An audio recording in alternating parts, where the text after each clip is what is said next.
Today we're headed to the heart of Afghanistan, leaving behind the relative comfort of Kabul and heading out on a road trip over the Hindu Kush mountains. Out here, we'll see a very different Afghanistan, a place littered with US military property that taught us a lot about this misunderstood nation. So the drive up to Mazar is going to take about the next 2 days. We're doing it slower than it needs to be, but as we head up towards Uzbekistan, we want to see the differences in life here in Kabul and versus the rural areas of Afghanistan.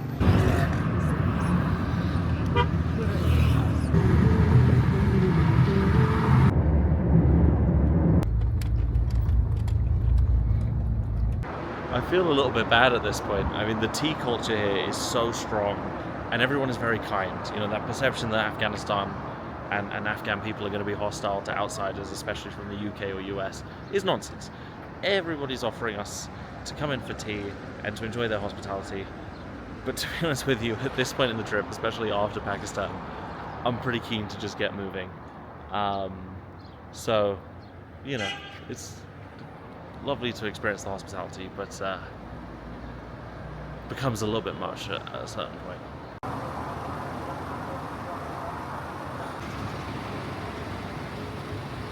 Tea has successfully been avoided today, and we are off. Let's go, go, go, straight up into the north of Afghanistan.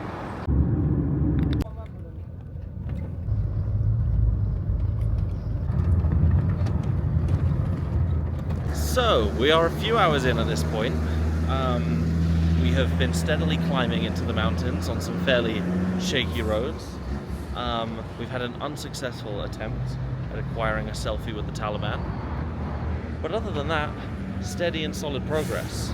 And can you believe now, we're in May when this is being recorded, it's pretty bloody hot in Kabul and a lot of the areas around. And then, it's snowing up here. The mountains are still all snow-capped and covered. It's looking great. This is a really beautiful country. There is a lot you have to overlook whilst you're driving through. There is, especially with the children, a lot of quite hard things to witness.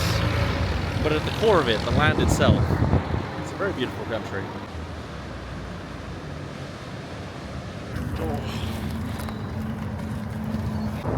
Well, on these mountain pass roads, lanes are pretty much optional. At least the tarmac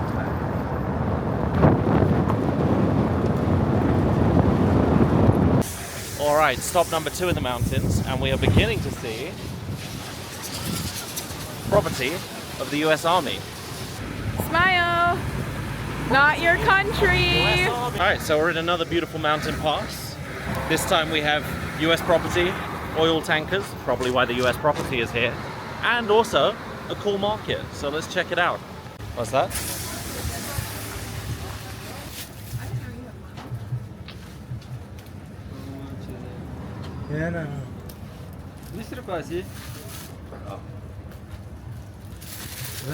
Thank you very much. So you can see there a little bit of how Afghanistan's prices work. Those 2 drinks and some cigarettes, just a little over $2, which is by no means extortionate, but when you realize that someone like a Taliban officer is making $8 a month, a lot of the children selling stuff on the street are making even less. Even someone who has a good job in an NGO is making maybe $300 a month. It starts to put it into perspective a little bit. Alright, well this is our stop for tonight. Some medium-sized city in the middle of nowhere, Afghanistan. They found us a hotel. Let's see what it's like. And this is the room itself, standard twin. I'm sure that these sheets haven't been cleaned in weeks or even months, but I'm not going to complain too much. We're only here for a few hours, and my walls aren't covered in shit like some of the other ones, so it's a major upgrade. We're doing great. I think the next move is going to be to explore town a little bit, try and find some dinner. Let's see what happens. The bathroom is not Western style at all. You're making do with just this squat toilet, and then you'll notice there's no bidet, and there's definitely no toilet paper, which, to be honest, some people claim it's cleaner. I think it's gross. I think toilet paper would not be the hardest thing to come by, but we're in regional, rural Afghanistan, so I'm not going to complain too much. Alright, well you've seen the room, now let's see this town. I don't even know what it's called, I know nothing about it, I'm offering you premier insight here, but it's regional Afghanistan. Will we throw up immediately from eating the street food? Let's find out. Alright, never say I don't love you. I've googled the name of the town. It's Pul-e-Khomri, I believe is how that's probably pronounced. And we're on the grand strip of this lovely town. There's not a ton going on. It has a little bit of that sort of classic developing nation fever of just a highway with stuff alongside it. But as has been typical in Afghanistan, there's quite a lot of life out and about. So I'm hopeful that there's some street meat, something that won't kill me for dinner.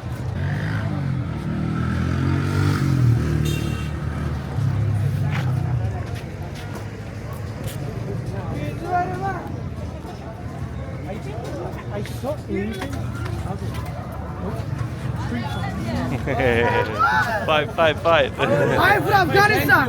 Yeah, Afghanistan. Yes. You fight for Afghanistan. I'm from Afghanistan. Nice to meet you guys. Nice to meet you. Okay, good night. See you. Well, there are the Khomri lads having a fight. You know, good old brawl outside of the grain and sweet shop. It's what a life you lead here, you know. Hello. How are you? Good. Nice to meet you. Hi. Say high five. How are you? Nice to meet you. Good, thank you. And you? Good? Nice to meet you, sir. Nice to meet you. What's your name? Okay. He is from this city. From this city. Okay. How do you speak English? Yeah. You learn English? Yeah. Okay. Nice to meet you. Cool. Thank you for, Oh my God. Okay. Trees and all sorts of nice stuff. Yeah. Assalamu alaikum. Right. They say fruit you like. I buy. Yeah, we're getting some cherries now, I think. Cherry. Yeah. I don't think people are used to seeing tourists here very much. There is immediately quite a large crowd forming. I guess they don't get many people, foreigners, stopping off here. But everyone's very nice. Look at that, we got a crowd. Everyone's very friendly though. There's nothing to worry about here, for now at least. Until it gets a little bit too crazy. Shall we get a little bit of distance? Yeah.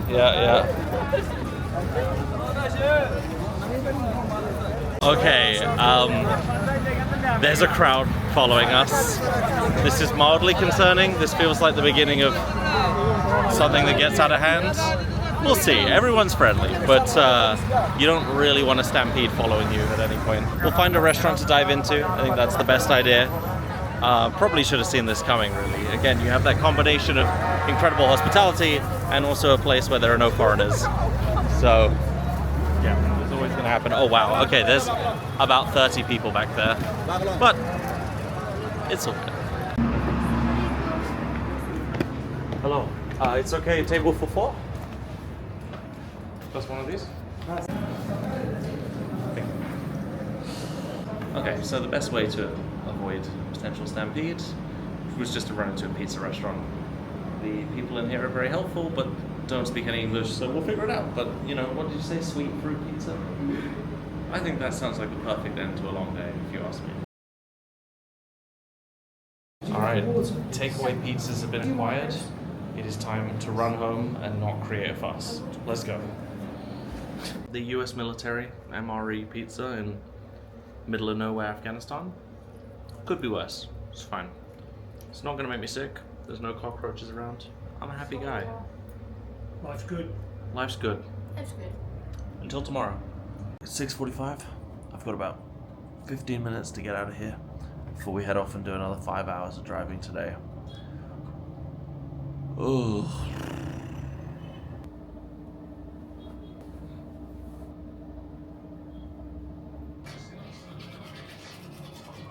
As I start becoming grosser and grosser, my beard grows out, becoming more Taliban, blending in. Here in Afghanistan, you get to watch some pretty questionable driving, to say the least, but seatbelts aren't really a thing at all. In fact, you get weird looks if you put yours on. So I'm hoping I don't sort of end up being the thing that breaks this windshield this morning. I think it's the same in so many countries. As soon as you fence into the taxi driver. Yeah, if you put the seatbelt on, it's like he gives you a look. Yeah. It's awkward. Yeah, but then you have to stare at these crazy mountain road overtakes. Yeah, I'd rather offend them. Yeah.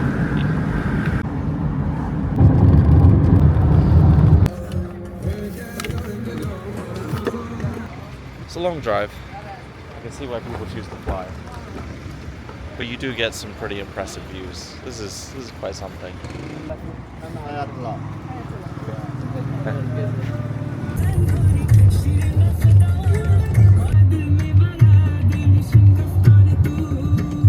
Alright, we have made it to Mazar-i-Sharif. Upon arrival, we had to go and check in at the local Taliban Ministry of Information, where we sat for about an hour with a 19-year-old guy who seemed nice enough.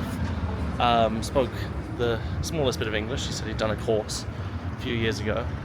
And now we have the freedom of the place, supposedly. There was talk of armed security needing to come with foreigners. Assalamu alaikum. But for right now, we're free. So let's go and explore this sort of Persian-style Afghan city.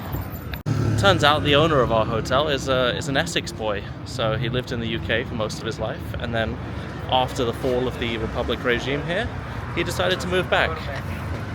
Seems like a nice enough guy, and it's just a reminder of how strangely international Afghanistan has been. You're finding people from all over the place, people who have made lives here, or are trying now to make lives here. It's not something I would have expected at all. It's hard to pinpoint just from feel whether or not the northern regions of Afghanistan are more or less liberal. In some instances you see more women up here, and at the same time those women are dressed more conservatively, often entirely covered and not visible. But the streets feel more alive here. There are fewer checkpoints, and despite the warnings we received, less presence from the Taliban than I was expecting. Yeah. Okay. Tashakkur. Assalamu alaikum.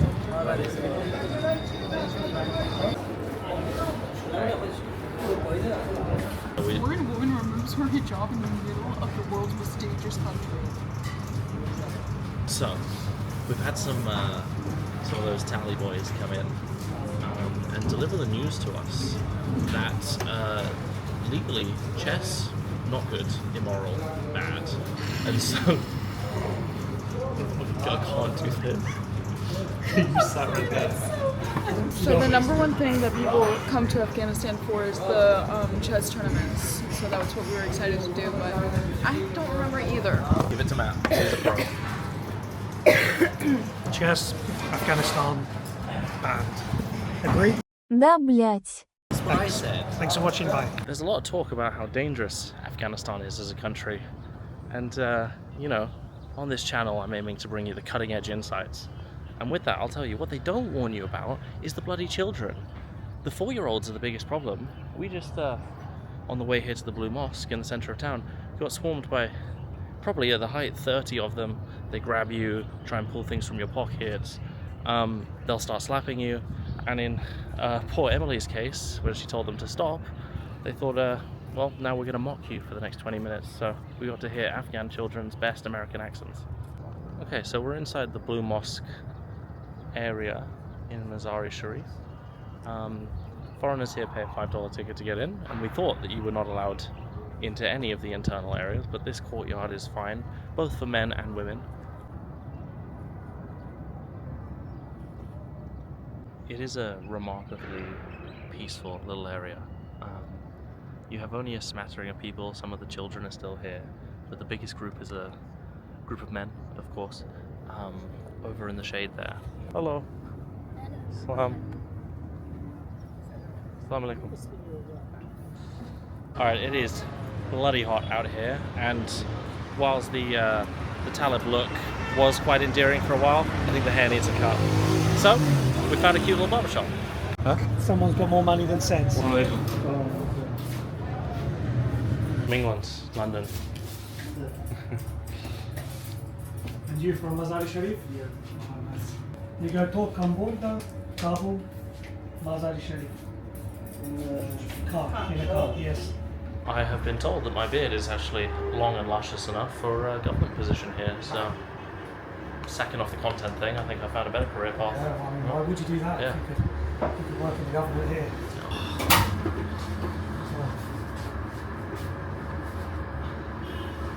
What's your religion? You should go for a walk, yes. So I've gone from your friendly neighborhood Taliban beard down to sort of Western fuckboy in about a second. Right there. Oh, beautiful. The new man. Alright, that's the beard done.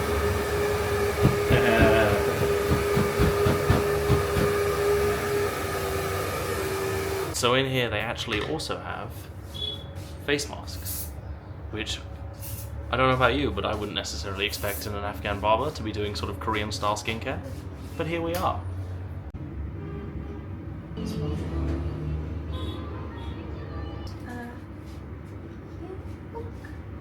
Should just made them put a plaster on me in Afghanistan. What are the boys gonna think? They're gonna think I'm a worse, you know? Mate, you shaved the beard. Yeah, I have think that shaved the beard. nevertheless. It's over now. It's over. It's over for me. Let's your do it on outfit. ours, yeah. Yeah, I do it on yours. Love that they've decided to take all of the selfies whilst I'm sort of looking like an Afghan smurf. That's fun. How do I go about You have to this? go Just over the run. drain, apparently. Oh my god, this is ridiculous. Do they have toilet paper or something? It's not coming off. Oh no, I'm getting wet. It's not coming off. No one's coming to help.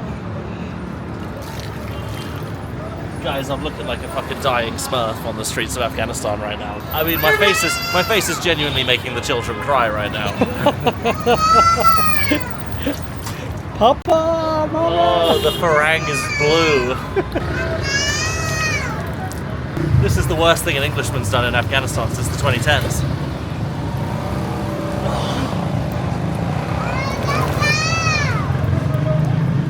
Okay, hopefully they have a tissue or something. Yeah. Looking great. How do I look, everyone? Like you're going to get arrested at the border.